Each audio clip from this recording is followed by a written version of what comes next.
April 25, 2025 മലയാളത്തിൻ്റെ സ്വന്തം മോഹൻലാൽ അഭിനയിച്ച് തരൺമൂർത്തിയുടെ സംവിധാനത്തിൽ രജപുത്രയുടെ ബാനറിൽ തുടരും എന്ന സിനിമ തിയേറ്ററുകളിലെത്തുന്നു. പ്രായഭേദമന്യേ ഈ സിനിമ എല്ലാവരും ഏറ്റെടുക്കുകയും റീസെൻറ്റ് റിപ്പോർട്ട്സ് പ്രകാരം കേരളത്തിൽ നിന്ന് മാത്രം 100 കോടിക്ക് മുകളിൽ ഈ സിനിമ കളക്ട് ചെയ്തിട്ടുണ്ട് എന്ന് പറയുന്നു.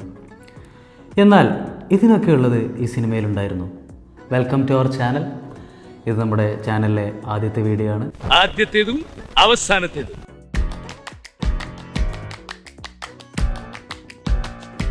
ലാലേട്ടൻ്റെ ഒരു സിനിമ തിയേറ്ററിൽ വരിക എന്ന് പറയുമ്പോൾ ഇപ്പോൾ കൊല്ലത്തിൽ 2-3 തവണയൊക്കെ നടക്കുന്നൊരു സംഭവമാണ്. നമ്മളെല്ലാവരും ഒരു പ്രതീക്ഷയുണ്ടാവും. പക്ഷേ ഈ വർഷം സംഭവിച്ചെന്താണെന്ന് വെച്ചാൽ, ഇപ്പോൾ ബറോസ് വന്നു, പിന്നെ അത് കഴിഞ്ഞ് എമ്പുരാൻ വന്നു. അപ്പോൾ 2 സിനിമയും എല്ലാവർക്കും അറിയാവുന്ന പോലെ തന്നെ നമുക്ക് സമ്മാനിച്ച നിരാശയാണ്. പിന്നെയാണ് തുടരും എന്ന സിനിമ വരുന്നു എന്നുള്ളൊരു ന്യൂസും കാര്യങ്ങളൊക്കെ വരുന്നത്.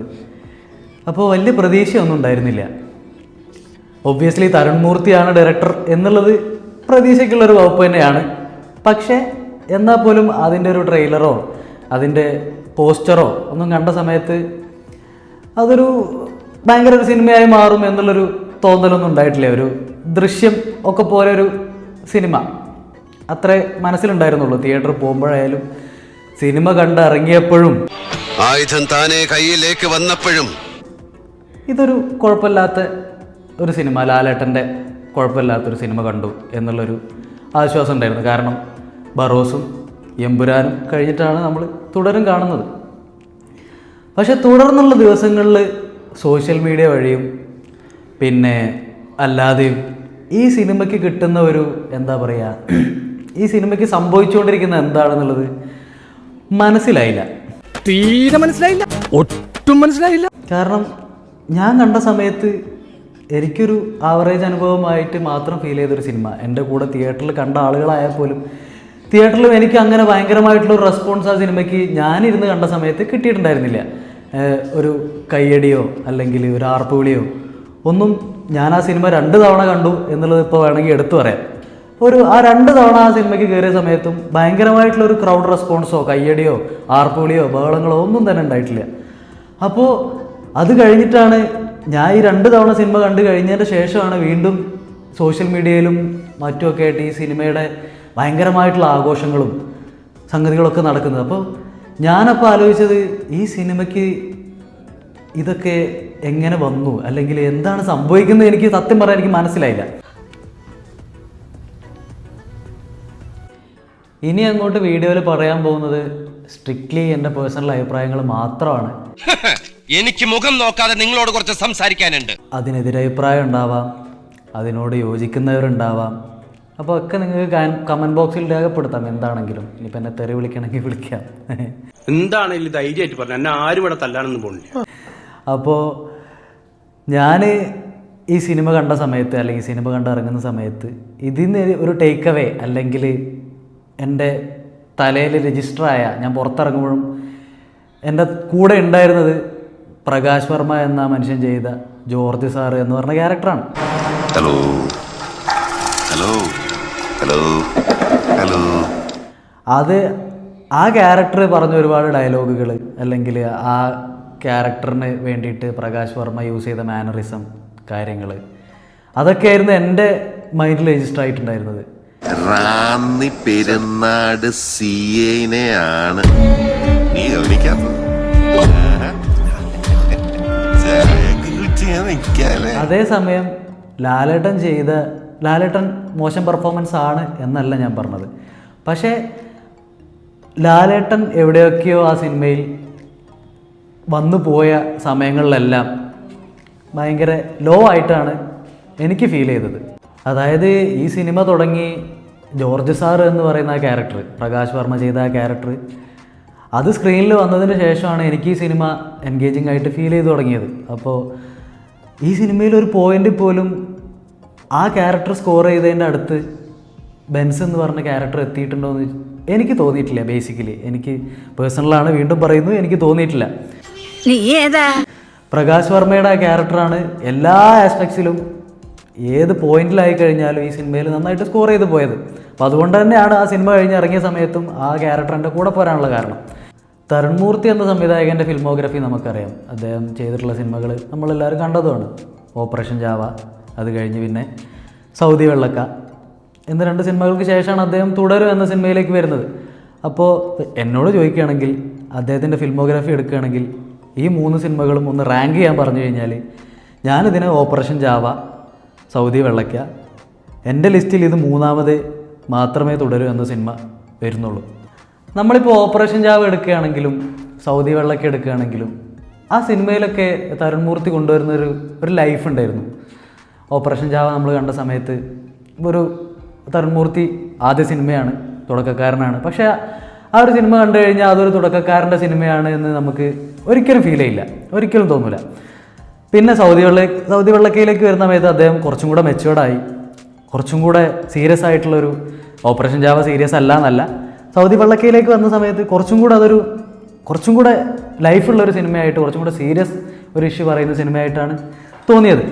അപ്പോൾ അത് കഴിഞ്ഞിട്ട് തരുൺമൂർത്തി എന്ന സംവിധായകൻ തുടരും എന്ന സിനിമ കൊണ്ടുവരുന്നു. മോഹൻലാലാണ് നായകൻ. ആരാണ് നായകൻ? മോഹൻലാലാണ് നായകൻ. മലയാളികളുടെ നമ്മുടെ സ്വന്തം ലാലേട്ടൻ. എന്തോ എന്നെ ഇഷ്ടമാണ് ആളുകൾക്ക്. ലാലേട്ടനെ കിട്ടിയിട്ട്, ലാലേട്ടൻ്റെ ഡേറ്റ് കിട്ടിയിട്ട് തരുൺമൂർത്തി ചെയ്യേണ്ടിയിരുന്ന ഒരു സിനിമയായിരുന്നോ തുടരും എന്നാണ് ഞാൻ ചോദിക്കുന്നത്. എന്താ ശരിയല്ല മാവ? ശരിയല്ലെന്ന് എടോ, ശരിയല്ലെങ്കിൽ ശരിയെന്ന് പറയണോ? പിന്നെന്താ പ്രശ്നം?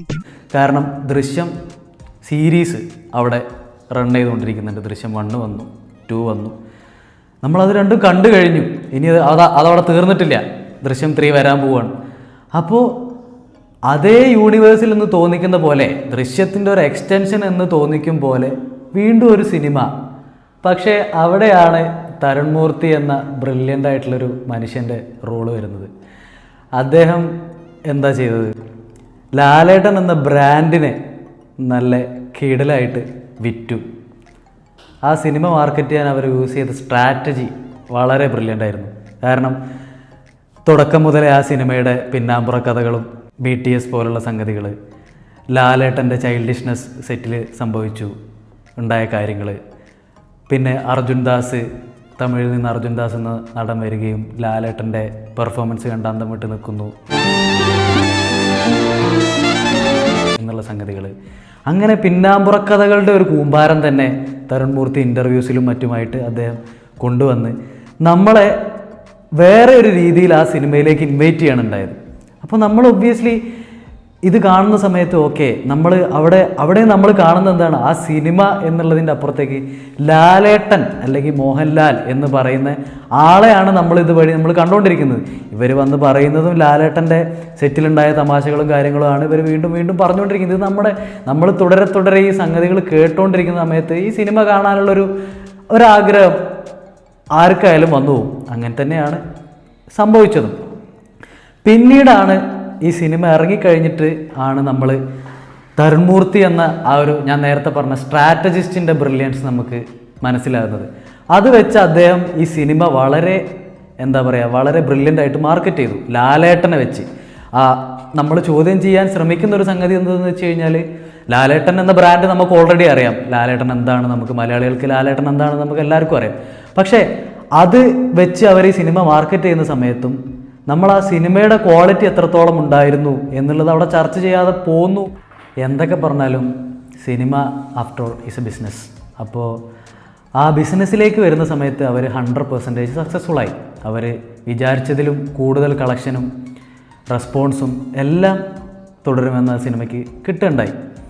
പക്ഷേ ഈ സിനിമ ഇറങ്ങി ഇതിന് ഇത്രയും റെസ്പോൺസ്, അല്ലെങ്കിൽ ഈ രീതിയിലുള്ള റെസ്പോൺസ്, ഇത്രയും അംഗീകാരങ്ങൾ, ഇത്രയും അപ്രീസിയേഷൻസ് ഒക്കെ വന്നുകൊണ്ടിരിക്കുന്ന സമയത്ത് ഞാൻ എന്നെ സ്വയം ക്വസ്റ്റ്യൻ ചെയ്യുകയാണ് ഉണ്ടായത്.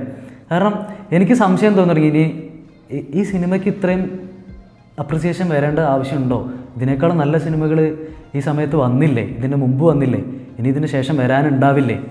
അപ്പോൾ അതൊക്കെ ആലോചിച്ചപ്പോൾ എനിക്ക് തോന്നിയൊരു സംഗതി എന്താണെന്ന് വെച്ച് കഴിഞ്ഞാൽ, ഒരു പ്രൊഡക്റ്റ്, അതെന്തോ ആയിക്കോട്ടെ, ഒരു പ്രൊഡക്റ്റ് മാർക്കറ്റിൽ വന്ന് അതിനെക്കുറിച്ച് ഒരു പൊതു അഭിപ്രായം നല്ലതാണ് എന്നുള്ളൊരു പൊതു അഭിപ്രായം വന്നു കഴിഞ്ഞാൽ ആ പൊതു അഭിപ്രായത്തിനെതിരെ ഒരഭിപ്രായം പറയാൻ, അല്ലെങ്കിൽ ആ പ്രൊഡക്റ്റ് പോരാ, അല്ലെങ്കിൽ ആ പ്രൊഡക്റ്റിന് ഇത്ര പ്രശ്നങ്ങളുണ്ട്, അത് ഇത്ര ക്വാളിറ്റിയുള്ള പ്രൊഡക്റ്റ് ആയിരുന്നില്ല എന്ന് സംസാരിക്കാൻ ഒരാൾ ധൈര്യപ്പെടുന്നുണ്ടോ എത്രത്തോളം, അല്ലെങ്കിൽ അയാൾക്ക് അതിന് ധൈര്യം വരുന്നുണ്ടോ ഇല്ലേ എന്നുള്ളൊരു ചോദ്യം നമ്മളെല്ലാ കാലത്തും ചോദിക്കാറുണ്ട്. അപ്പോൾ എനിക്കും വന്ന സംശയം അതാണ്.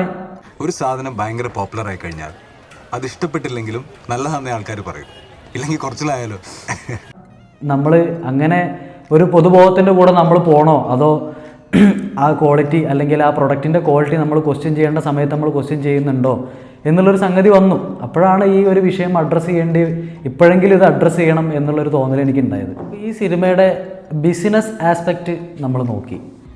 അപ്പോൾ ഒരു ബിസിനസ് എന്നുള്ള നിലയിൽ ഈ സിനിമ 100-101% സക്സസ്ഫുള്ളാണ്. അതിൻ്റെ ശേഷം നമുക്ക് ഈ സിനിമയുടെ, അല്ലെങ്കിൽ ഒരു സിനിമ എന്നുള്ള നിലയിൽ ഇതിൻ്റെ ക്വാളിറ്റി എത്രത്തോളം ഉണ്ട് എന്നുള്ളൊരു സംഗതി കൂടെ നമ്മൾ നോക്കണം. ഈ സ്ക്രീൻ പ്ലേ എങ്ങനെ ഒരു എക്സൈറ്റിംഗ് സ്ക്രീൻ പ്ലേ ആയിട്ട് ഫീൽ ചെയ്തു എന്നുള്ളത് ആദ്യം നമ്മൾ ഒന്ന് നോക്കേണ്ട ഒരു സംഗതിയാണ്. ഇതിലെ ക്യാരക്ടേഴ്സിലോട്ട് വരാം. ഇതിൽ പ്രകാശ് വർമ്മ ചെയ്ത ജോർജ് സാർ എന്ന ക്യാരക്ടർ ഒഴികെ ബാക്കിയുള്ള ക്യാരക്ടേഴ്സ് ഒന്നും തന്നെ ഒരു ഇൻട്രസ്റ്റിംഗ് ആയിട്ടുള്ള ഒരു ക്യാരക്ടർ ആർക്കുള്ള ക്യാരക്ടേഴ്സായിട്ട് എനിക്ക് ഫീൽ ചെയ്തിട്ടില്ല. പേഴ്സണലി പറയുകയാണെന്നുണ്ടെങ്കിൽ എനിക്ക് അങ്ങനെ ഒരു ക്യാരക്ടേഴ്സിൻ്റെ ആളുകളെല്ലാവരും പെർഫോം ചെയ്തിട്ടുണ്ട്, അത് ഞാനില്ല എന്ന് പറയുന്നില്ല. ഇപ്പോൾ ലാലേട്ടനാണെങ്കിലും, പിന്നെ ലാലേട്ടൻ്റെ മകനായിട്ട് അഭിനയിച്ച തോമസ് മാത്യു ആണെന്നുണ്ടെങ്കിലും, മകളായിട്ട് അഭിനയിച്ച ആ കുട്ടി ശോഭന ചേച്ചി, ആരായാലും അതിലൊരു പെർഫോമൻസിൻ്റെ കാര്യത്തിലൊരു കുറവൊന്നും വരുത്തിയിട്ടില്ല. പക്ഷേ ബിനു പപ്പുവിനെ നമുക്ക് പറയാം. അപ്പം ഇതിലേക്ക് വരുന്ന സമയത്ത് ഈ ക്യാരക്ടേഴ്സൊന്നും ഒരിക്കലും കണക്റ്റ് ആയില്ല എന്നുള്ളൊരു കാര്യം എനിക്ക് ഫീൽ ചെയ്തു. ഇപ്പോൾ ബിനു പപ്പുൻ്റെ കാര്യം നമ്മൾ പറഞ്ഞുകൊണ്ട് അദ്ദേഹം ചെയ്ത ക്യാരക്ടർ പല സമയത്ത് എനിക്ക് ആ മിസ്കാസ്റ്റ് ആണോ എന്ന് പോലും പല മൊമെൻറ്റുകളിലും എനിക്ക് ഫീൽ ചെയ്തു. എവിടേക്കോ എന്തൊക്കെയോ പ്രശ്നങ്ങളുള്ള പോലെ ആ ക്യാരക്ടറിൽ പോകുന്ന മീറ്റർ ശരിയല്ല എന്നുള്ളൊരു തോന്നലൊന്നും, എസ്പെഷ്യലി ലാലേട്ടൻ്റെ ക്യാരക്ടർ, ബെൻസ് എന്ന് പറഞ്ഞ ക്യാരക്ടർ. ഇപ്പോൾ ഫർഹാൻ ഫാസിൽ ചെയ്ത ക്യാരക്ടറിൻ്റെ അടുത്തോട്ട് ലാലേട്ടൻ്റെ ക്യാരക്ടർ പോകുന്നുണ്ട്. അവിടെ എത്തിയപ്പോൾ ഞാൻ പ്രതീക്ഷിച്ചു, ഓക്കെ ലാലേട്ടൻ്റെ ക്യാരക്ടർ അവിടെ എത്തിയിട്ടുണ്ട്, അല്ലെങ്കിൽ ബെൻസ് ശരിക്കും ബെൻസ് ആവാൻ പോകുന്നു, അല്ലെങ്കിൽ ഒരു ട്രാൻസ്ഫോർമേഷൻ ഞാൻ അവിടെ പ്രതീക്ഷിച്ചു, ഉണ്ടായില്ല. അപ്പോൾ ഞാനൊന്ന് നിരാശനായി. വീണ്ടും ആ ക്യാരക്ടർ മധുരയിലേക്ക് ഫർഹാൻ ഫാസിലിൻ്റെ ക്യാരക്ടറിനെ കിഡ്നാപ്പ് ചെയ്തിട്ട് അല്ലെങ്കിൽ പിടിച്ചുകൊണ്ട് പോകുന്നു. കാരണം മകൻ മരിച്ചു, അപ്പം ഇനിയുള്ളത് റിവഞ്ചാണ്. മോൻ്റെ ക്യാരക്ടർ മരിച്ചു കഴിഞ്ഞു, അല്ലെങ്കിൽ മകൻ മരിച്ചൊരു അച്ഛൻ്റെ രോദനം എൻ്റെ ജീവിതത്തിലാണ് നിങ്ങൾ കയറി കൊത്തിയത്, എൻ്റെ ജീവിതത്തിലാണ്. ആളുടെ റിവഞ്ചാണ് ഇനിയുള്ളത്. അപ്പം നമ്മൾ ആ ഒരു സാധനം പ്രതീക്ഷിച്ചിരിക്കുകയാണ്. ക്യാരക്ടർ ഇപ്പോൾ മാറും, അല്ലെങ്കിൽ ഇതുവരെ ഒരു സാധാരണക്കാരനായ ഒരു ടാക്സി ഡ്രൈവറായ ഒരു ഫാമിലി മാനായ ഒരാളിൽ നിന്നും അവിടെ നമ്മൾ ശ്രദ്ധിക്കേണ്ട കാര്യം, ബെൻസ് എന്ന് പറഞ്ഞ ക്യാരക്ടറിന് ഓൾറെഡി ഒരു പാസ്റ്റ് അവിടെ അവർ പറഞ്ഞിട്ടുമുണ്ട്. ഒരു സ്റ്റണ്ട് ആർട്ടിസ്റ്റായ അല്ലെങ്കിൽ ഒരു ഫൈറ്റ് മാസ്റ്റർ ആയിരുന്ന ഒരു ആളാണ് ഇപ്പം വളരെ എന്താ പറയുക സാധാരണക്കാരനായി ഒരു ടാക്സി ഡ്രൈവറായിട്ട് ജീവിച്ചുകൊണ്ടിരിക്കുന്നത്. അപ്പം ആ ഒരു പാസ്റ്റ് ഓൾറെഡി നമ്മളോട് പറഞ്ഞ സ്ഥിതിക്ക് ഇനി നമ്മളെന്താ പ്രതീക്ഷിക്കുക? ഓക്കെ, റിവെഞ്ച്, മകൻ മരിച്ചു കഴിഞ്ഞു, മകനെ കൊന്ന ആളുകളെടുത്ത് എന്തായാലും ബെൻസ് എന്ന് പറഞ്ഞ ക്യാരക്ടർ റിവെഞ്ച് എടുത്തിരിക്കും, ഷുവറാണ്. നേരത്തെ ഞാൻ പറഞ്ഞ പോലെ ഫർഹാൻ ഫാസിലിൻ്റെ ക്യാരക്ടറിനെ പിടിക്കുന്നു, അവിടെ എത്തി നമ്മൾ കുറച്ച് ഹൈ മൊമെൻറ്റ്സ് പ്രതീക്ഷിക്കുന്നു. ഞാനിങ്ങനെ അത് പ്രതീക്ഷിച്ചിരിക്കുക, പക്ഷേ എനിക്ക് അവിടെ കിട്ടിയില്ല, ഞാനവിടെ നിരാശനായി. ഓക്കെ, അത് കഴിഞ്ഞ് മധുരയിലേക്ക് എത്തുന്നുണ്ട് ഫർഹാൻ ഫാസിലിൻ്റെ ക്യാരക്ടറിനെ കൊണ്ട്. അപ്പോൾ അവിടെ എത്തി ലാലേട്ടൻ അവിടുന്ന് പ്രകാശ് വർമ്മയുടെ ജോർജ് സാറിൻ്റെ ആ ക്യാരക്ടറിനെ വീണ്ടും വിളിക്കുന്നു, അങ്ങോട്ട് വിളിക്കാൻ വേണ്ടി വെല്ലുവിളിക്കുന്നു. അപ്പോൾ ആ ക്യാരക്ടർ അവിടെ എത്തുന്ന സമയത്ത് ഞാൻ വീണ്ടും വന്നു, ബെൻസ് ഇറങ്ങാൻ പോവുകയാണ് മക്കളെ, ലാലേട്ടൻ്റെ ട്രാൻസ്ഫോർമേഷൻ ഞാനവിടെ പ്രതീക്ഷിച്ചിരിക്കുന്നു, കിട്ടിയില്ല, വീണ്ടും എനിക്ക് നിരാശ. അപ്പോൾ ഈ ഒരു മീറ്റർ ഇങ്ങനെ മാറിക്കൊണ്ടിരിക്കുകയാണ്, ഞാനിതിങ്ങനെ പ്രതീക്ഷിച്ച് വരുന്നത്. അപ്പോൾ എല്ലാവരും പറയുന്ന സാധനമുണ്ട്, എന്ത് അടിക്കേണ്ടടുത്ത് അടിക്കണം, അല്ലേ, അടിക്കടാ. അപ്പോൾ അടിക്കട എന്ന് പറയുന്ന സമയത്ത് അടി കിട്ടാൻ നമ്മൾ പ്രതീക്ഷിക്കും, ആ അടി അവിടെ വരും എന്ന് നമ്മൾ പ്രതീക്ഷിക്കും. ആ അടി വന്നില്ലെങ്കിൽ നമ്മൾ സ്വാഭാവികമായിട്ടും നിരാശരാകും. ബെൻസിൻ്റെ റിവെഞ്ച് നമ്മളെല്ലാവരും ഇങ്ങനെ കാത്തിരിക്കുക, പ്രതീക്ഷിച്ചിരിക്കുക. അപ്പോൾ ആ റിവെഞ്ചിൻ്റെ കാര്യം പറഞ്ഞതിലേക്ക് നമുക്ക് ഈ സിനിമയിലെ ഫൈറ്റിൻ്റെ കാര്യം കൂടെ ഒന്ന് നോക്കാം. ഫൈറ്റ് കൊറിയോഗ്രാഫി ആരാ ചെയ്തിരിക്കുന്നത്? Stunt Silva.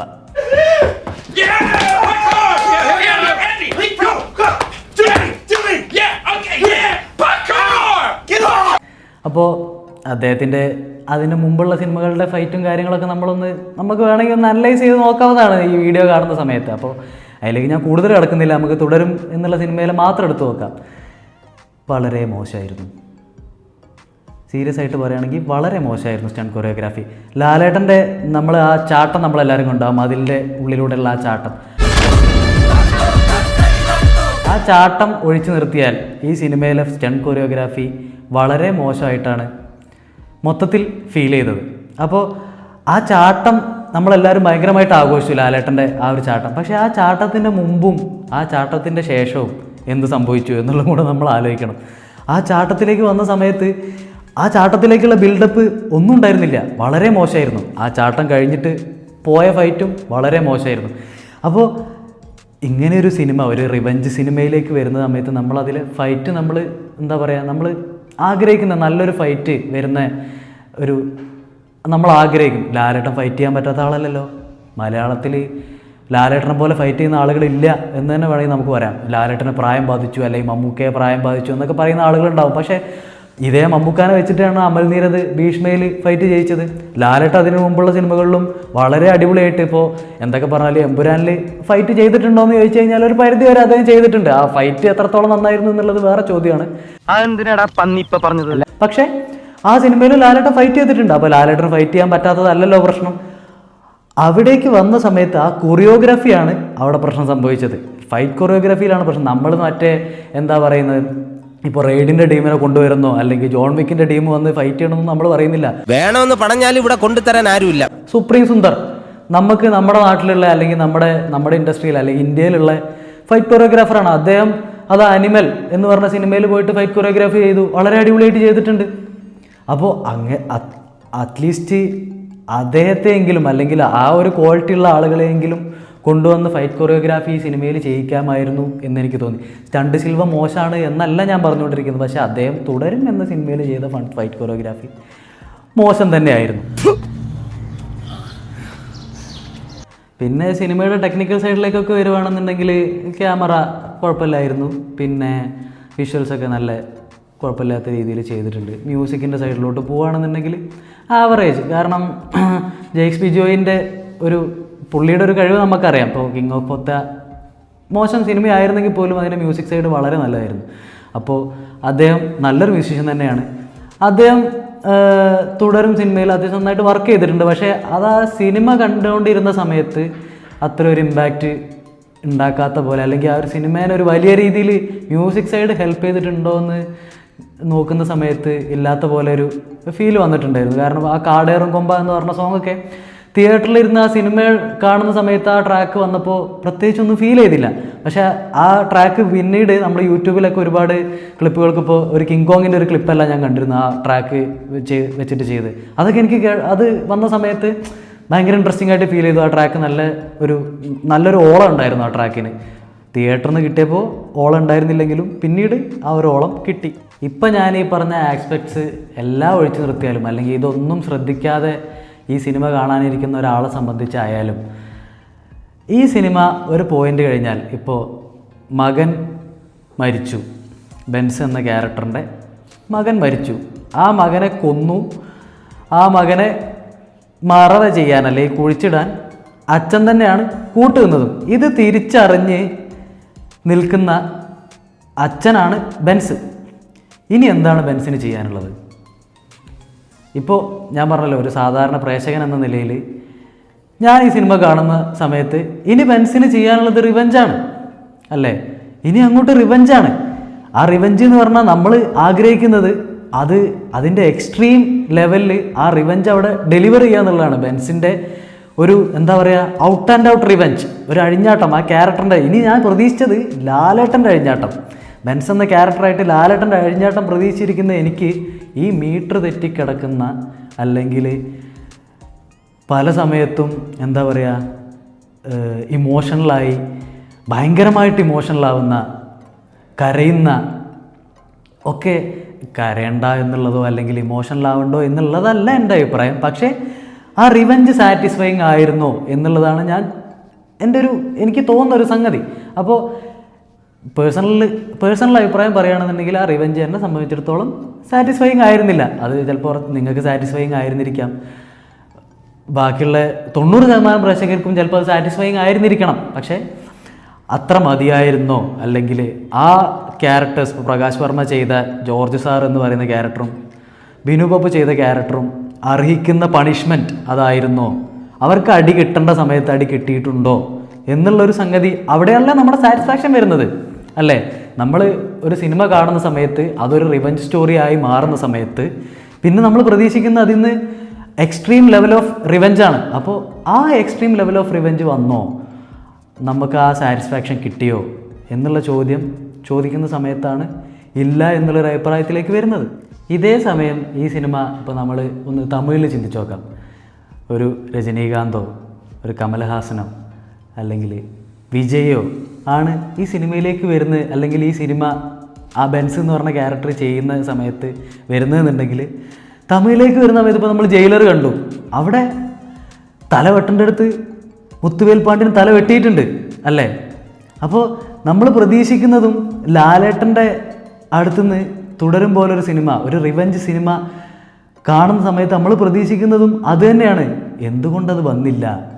അതവിടെ രജനീകാന്ത് ചെയ്യുമ്പോൾ നമ്മൾ കാണാൻ പോകുന്നു, നമ്മൾ കൈയടിക്കുന്നു, നമ്മൾ ആർപ്പ് വിളിക്കുന്നു. കമൽഹാസൻ ചെയ്യുമ്പോൾ നമ്മൾ കൈയടിക്കുന്നു. ഇവിടേക്ക് ലാലേട്ടൻ എന്ന് പറയുന്ന ക്യാരക്ടർ അല്ലെങ്കിൽ ലാലേട്ടൻ ബെൻസ് എന്ന ക്യാരക്ടർ ചെയ്യാൻ വരുന്ന സമയത്ത് എന്തിനാണ് ആ ക്യാരക്ടറിനെ പിടിച്ചു വെക്കുന്നത്? അയാളുടെ റിവെഞ്ചിനെ ലിമിറ്റ് ചെയ്യുന്നത് എന്തിനാണ്? അയാളുടെ ഇമോഷൻസിനെ പിടിച്ചു വെക്കുന്നത് എന്തിനാണ് എന്നേ എനിക്ക് ചോദിക്കാനുള്ളൂ.